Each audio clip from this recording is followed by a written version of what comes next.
Everyone. இப்போ நம்ம எக்ஸலில் ஒரு ஆட்டோமேட்டிக் பார்டர்ஸ் எப்படி கொண்டு வரலான்றதை பற்றி பார்க்கலாம். அதுக்கு முன்னாடி யாராவது சப்ஸ்கிரைப் பண்ணலைன்னா சப்ஸ்கிரைப் பண்ணிக்கோங்க, ஆல் நோட்டிஃபிகேஷன்ஸ் எனேபிள் பண்ணிக்கோங்க, லைக் ஷேர் அண்ட் கமெண்ட் பண்ணுங்கள். ஃபார் எக்ஸாம்பிள், இந்த செல்லை செலக்ட் பண்ணிவிட்டு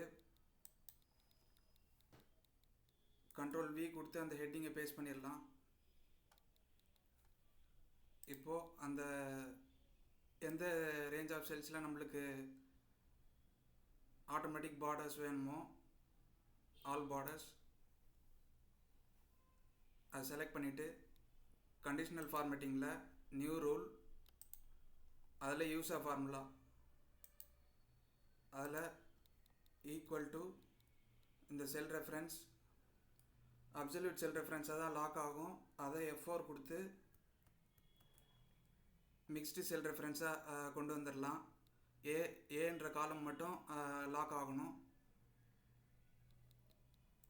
இப்போது அந்த cell reference is not equal to double quotes எம்டியாக விட்டுடலாம். இப்போ ஃபார்மேட்டில் போயிட்டு ஃபாண்ட் டேப்பில் தான் இருக்கும், பார்டர் டேப்பில் போயிட்டு அவுட்லைன்றதை கொடுத்துட்டு இப்போ ஓகே கொடுத்துடலாம். இப்போ மறுபடியும் ஓகே கொடுத்தோம்னா நம்மளுக்கு ஆல் பார்டர்ஸ் க்ரியேட் ஆகிடுச்சு. ஃபார் எக்ஸாம்பிள், இப்போ ஏதாவது இங்கே என்ட்ரி பண்ணுறோன்னா என்ட்ரு கொடுத்தோம்னா நம்மளுக்கு அடுத்தடுத்த ரோ ஆஃப் பார்டர்ஸ் வந்துடுச்சு.